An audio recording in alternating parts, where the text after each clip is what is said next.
میرے دیور کے کمرے میں صرف ایک بیڈ تھا، الماری تھی، بیٹھنے کے لیے الگ سے کوئی کرسی نہیں تھی، اس لیے مجھے مجبوراً ہی بیڈ کے کنارے پر ہی بیٹھنا پڑا۔ وہ مجھ سے ادھر ادھر کی باتیں کرنے لگے، لیکن جیسے ہی انہوں نے دودھ کا گلاس پکڑ کر منہ کو لگایا تو فوراً سے ہٹا لیا۔ کہنے لگے، اتنا ٹھنڈا دودھ میں نہیں پی سکتا، مجھے تو گرم گرم دودھ پسند ہے۔ یہ کہتے ہوئے پھر میں ان کی نظریں میرے چہرے سے ہوتے ہوئے میرے پورے بدن پر سفر کرنے لگی۔ ان کی نظریں نہ جانے ایسا کیا تھا کہ میں الجھن کا شکار ہونے لگی تھی۔ میرے ماتھے پر پسینے کے قطرے صاف دکھائی دینے لگے تھے۔ کہنے لگے، جاؤ نہ اسے گرم کر کے لے آؤ۔ میں نے دودھ کا گلاس پکڑا اور کھڑی ہو گئی۔ ویسے تو 3 دن سے میرا دیور بڑے غصے میں بات کر رہا تھا۔ جب ارسل گھر میں ہوتا تھا تو ان کا لہجہ بڑا ہی دھیما تھا، لگ رہا ہی نہیں تھا کہ یہ میرے وہی دیور ہیں جو 5 دن سے ارسل کو چلا چلا کر بلا رہے تھے اور غصے سے ارسل سے باتیں کر رہے تھے، ڈانٹ رہے تھے۔ میں نے دودھ پتلے میں ڈال کر ذرا سا گرم کر دیا، پھر گلاس میں ڈال کر اپنے دیور کے پاس لے گئی۔ جیسے ہی میں نے گلاس ان کے آگے بڑھایا، انہوں نے دودھ کے ساتھ ساتھ میرا ہاتھ بھی تھام لیا۔ مجھے تو جیسے پورے بدن میں کرنٹ سا دوڑنے لگا۔ میں نے فوراً گھبرا کر ہاتھ نیچے کرنا چاہا تو انہوں نے میرا ہاتھ چھوڑ دیا۔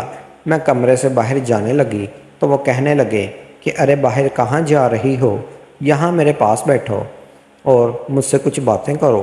یہ تنہائی کا سماں تو مجھے اب اور بھی زیادہ ڈسنے لگا تھا۔ یہ کہتے ہوئے دیور نے ٹھنڈی آہ بھری۔ مجھے اب اور بھی زیادہ عجیب سا لگ رہا تھا۔ مجھے تو ان کی باتیں سن کر عجیب سا محسوس ہونے لگا تھا۔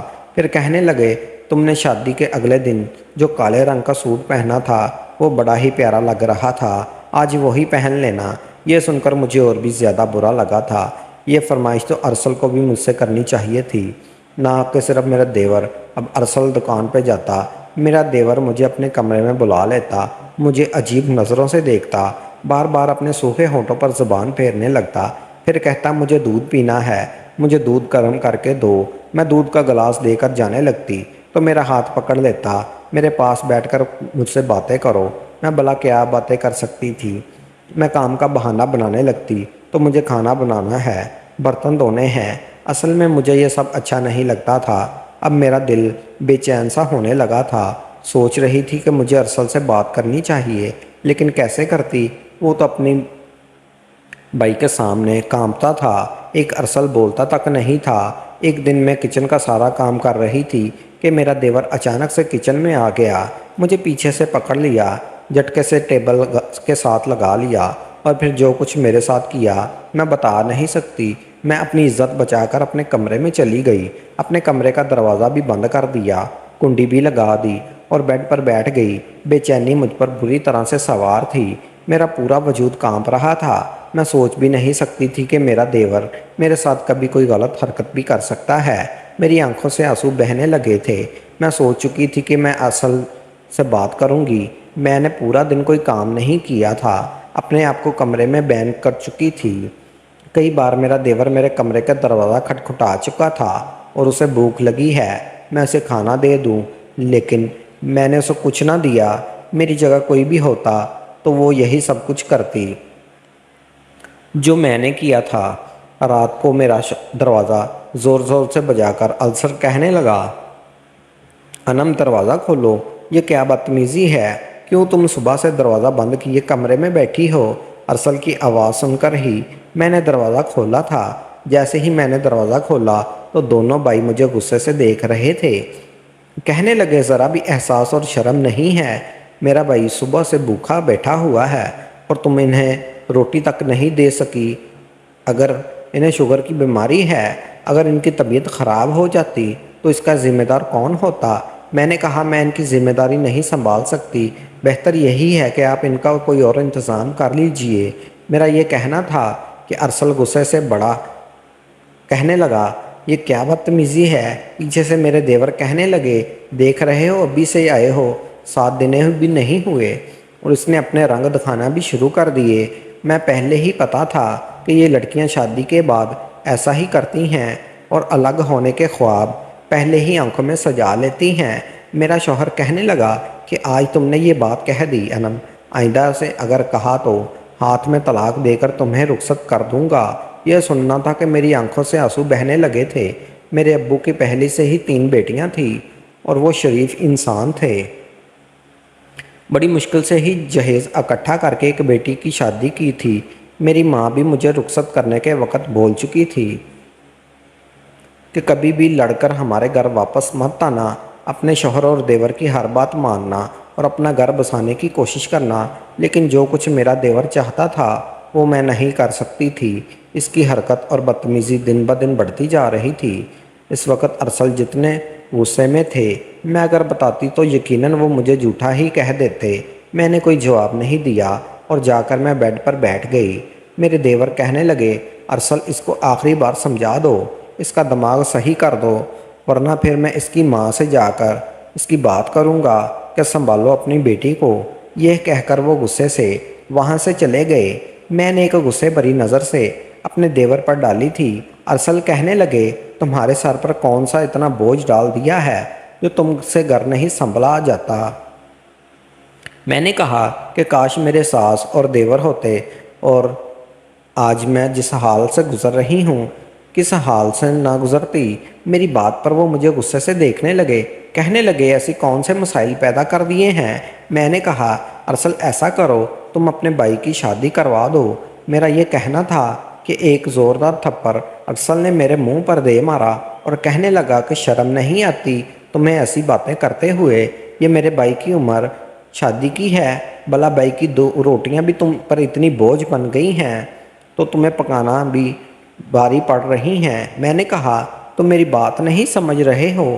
وہ کہنے لگے، یہ کون سی بات ہے جسے میں سمجھوں؟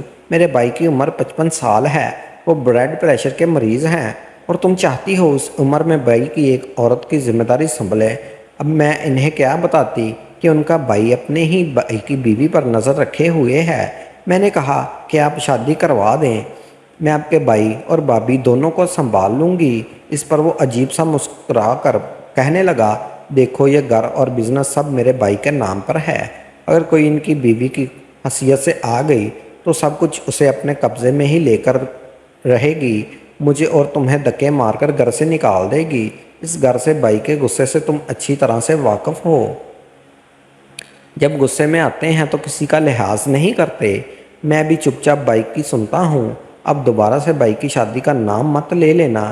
یہ کہہ کر وہ کمرے سے وہیں نکل گئے۔ اب میں سوچ میں پڑ گئی تھی کہ مجھے کیا کرنا چاہیے۔ میں اپنے دیور کو کس طرح اس حرکت برداشت نہیں کر سکتی تھی، اور اسی طرح گھر جانے کا مطلب تھا کہ میں اپنا گھر برباد کر بیٹھی ہوں۔ میں تڑپ تڑپ کر آنسو بہا رہی تھی۔ دوبارہ سے آنسو صاف کرنے لگی۔ پھر وہاں ارسل کی آواز آئی، کہنے لگے، انم جلدی سے پراٹھا بنا کر دو، بھائی کو بازار کا کھانا ہضم نہیں ہوتا۔ میں نے باہر جا کر ناشتہ بنایا اور کمرے میں آ گئی۔ میں نے اس دن کھانا بھی نہیں کھایا تھا، لیکن ارسل نے بھی ایک بار بھی مجھے نہیں کہا کہ تم بھی پورے دن سے بھوکی ہو، کھانا کھا لو۔ مرد کبھی عورت کی پرواہ نہیں کرتا، بس اسے اپنے کاموں سے ہی مطلب ہوتا ہے۔ ارسل کا شمار بھی ایسے ہی مردوں میں ہوتا تھا۔ میں نے اس کے بعد خود کا خاموش کر لیا تھا۔ ارسل جب دکان پہ چلے گئے تو میرا دیور مجھے آواز دینے لگا۔ میں بڑی مجبوری میں اور بے بسی میں ان کے کمرے تک گئی تھی۔ مجھے دیکھ کر ہنسنے لگا تھا۔ تم کیا سمجھتی ہو تمہارے حسن کا جادو میرے بھائی کے سر پر چڑھ گیا ہوگا اور وہ تمہارے لیے مجھے چھوڑ دے گا، مجھ سے الگ ہو کر تمہیں ایک الگ گھر لے دے گا؟ اپنی سوچ کو بدلو۔ میں نے اس پر اچھی طرح سے کاٹ دینے پر وہ چاہ کر بھی کہیں نہیں جا سکتا، اور نہ ہی تم جا سکتی ہو۔ اس لیے میں نے کسی امیر گھرانے کی لڑکی سے اپنے بھائی کی شادی نہیں کی کہ کہیں وہ میرے بھائی کو ساتھ لے کر نہ چلی جائے۔ اس لیے تمہیں لے کر آیا تھا، کیونکہ میں جانتا تھا تمہارے باپ کے حالات ایسے نہیں ہیں کہ وہ تمہارا گھر بسانے کے بعد دوبارہ تمہیں اپنے گھر بٹھا سکے یا الگ کوئی اور گھر دلا سکے۔ اب اگر تم چاہتی ہو کہ تمہاری زندگی آسان ہو جائے تو تم وہی کرو گی جو میں تمہیں کہوں گا۔ میں بہت پریشان ہو کر رہ گئی تھی۔ میرا دیور کہنے لگا، جاؤ جا کر میرے لیے گرم دودھ لے کر آؤ۔ یہ سب میرے اندر آگ لگا دیتا تھا۔ میرا جی چاہتا تھا کہ میں اپنے آپ کو ختم کر لوں۔ ایسی گندی اور بکواس بری زندگی مجھ سے برداشت نہیں ہو رہی تھی۔ میں اب یہی کرتی تھی کہ کھانا اور دودھ دیور کے کمرے میں پہنچا کر فوراً باہر آ جاتی تھی۔ میں اس کے پاس بیٹھتی تھی، میں بات کرتی تھی، زیادہ تر وقت اپنے کمرے میں گزارنے لگی تھی۔ ایک دن تو حد ہی ہو گئی، میرے دیور نے ارسل کا بھی لحاظ نہیں کیا۔ رات کو کھانا کھا رہے تھے، میں نے اپنے دیور کی فرمائش پر قورمہ بنایا تھا۔ قورمہ بنا بھی بہت اچھا تھا۔ کھانا کھاتے ہوئے کہنے لگے، آج تو بابی نے میرا دل خوش کر دیا، بہت مزے کا کھانا بنایا ہے۔ ارسل یہ سن کر مسکرانے لگا۔ مجھے میرا دیور عجیب نگاہوں سے دیکھنے لگا، لیکن مجھے ذرا بھی خوشی نہ ہوئی۔ پھر جیب سے میرے دیور نے 5,000 کا نوٹ نکالا اور میری طرف بڑھایا، کہنے لگا، یہ لو تمہارا انعام، اسے رکھ لو۔ لیکن میں نے انکار کر دیا۔ میں نے کہا، میں اپنا فرض نبھا رہی ہوں، مجھے یہ نہیں چاہیے۔ میرے انکار کرنا تھا کہ ارسل مجھے گھورنے لگا، کہنے لگا، وہ خوشی سے دے رہے ہیں، انکار نہیں کرتے، رکھ لو۔ نہ چاہتے ہوئے بھی میں نے 5,000 پکڑ لیے اور میں برتن اٹھانے لگی۔ میرے دیور بھی کھڑا ہو گیا، میری طرف بڑھ کر مجھے اپنے گلے لگا لیا اور میرا ماتھا چوم لیا۔ میں تو یوں تھی کہ جیسے پتھر کی مورت بن گئی تھی۔ کہنے لگا، میں تمہارے بدلے ہوئے رویے سے بہت خوش ہوں، ایسے ہی رہو گی تو بہت جلد میرے دل میں جگہ بنا لو گی۔ یہ کہہ کر وہ اپنے کمرے میں چلے گئے۔ میرے شوہر دیکھ رہے تھے، جس کے چہرے پر کوئی بھی اثر نہیں تھا، لیکن مجھے یہ چیز بہت بری لگی تھی۔ میں نے کہا کہ بھائی، یہ کون سا طریقہ ہے؟ ان کو چاہیے مجھ سے دوری رکھ کر بات کیا کریں۔ ان کا کیا حق بنتا ہے مجھے اپنے سینے سے لگانے کا؟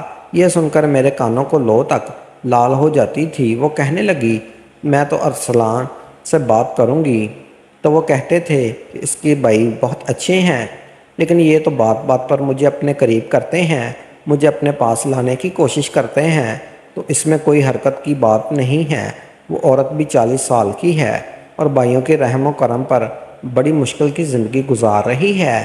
پہلے تو بھائی نے ٹکڑے دکھائے، لیکن پھر کچھ دن بعد خود ہی کہنے لگے کہ ٹھیک ہے، میں اس سے شادی کر لیتا ہوں۔ کچھ دنوں میں ہی اس سے میرے دیور کی شادی ہو گئی تھی اور اس سے یہ فرق پڑا تھا کہ گھر کا ماحول کافی حد تک بہتر ہو چکا تھا۔ ارسل اور مجھے خود کہتے تھے کہ تم نے ٹھیک کہا تھا، بھائی کو ایک بیوی کی ضرورت ہے۔ میری دیورانی دیور کا بہت خیال رکھتی تھی اور میری دیور کی نظر مجھ پر نہیں تھی۔ آج کل یہ عام ہو چکا تھا، اگر بڑے باپ کی شادی کرنی پڑے تو اس کے بیٹے اس کو شادی نہیں کرنے دیتے کہ آپ کی عمر نہیں ہے۔ شادی کرنے کا یہ ایک بہت ہی غلط بات ہے، ایسا نہیں کرنا چاہیے۔ اولاد کو اپنے ماں باپ کی خوشیوں کا بھی خیال رکھنا چاہیے اور ان کے دکھ سکھ میں بھی ان کا ساتھ دینا چاہیے۔ لہٰذا اگر ایسا کریں گے تو یہ سب دکھ باغیوں کو جھیلنے نہیں پڑیں گے۔ کچھ بیٹے یا بیٹیاں ایسی ہوتی ہیں جو کہتی ہیں، اگر باپ شادی کر لے گا تو جو نئی ماں آئے گی وہ ساری جائیداد پر قابض ہو جائے گی اور ہمارے حصے پر ڈاکہ ڈال لے گی۔ لیکن اسلام نے بھی انسان کو شادی کا حکم دیا ہے۔ اگر آپ اس کی پہلی بیوی فوت ہو چکی ہے اور باپ یا بھائی بوڑھا ہے اور اگر وہ شادی کرنا چاہتا ہے تو اولاد اور بھائیوں کو چاہیے بجائے ان کو منع کرنے کے اس کا ساتھ دیں۔ اگر وہ شادی کرنا چاہتا ہے تو اس پر اس کی شادی کروا دیں۔ یقیناً جیون ساتھی ہی ایک دوسرے کی زندگی کو مکمل کرتے ہیں۔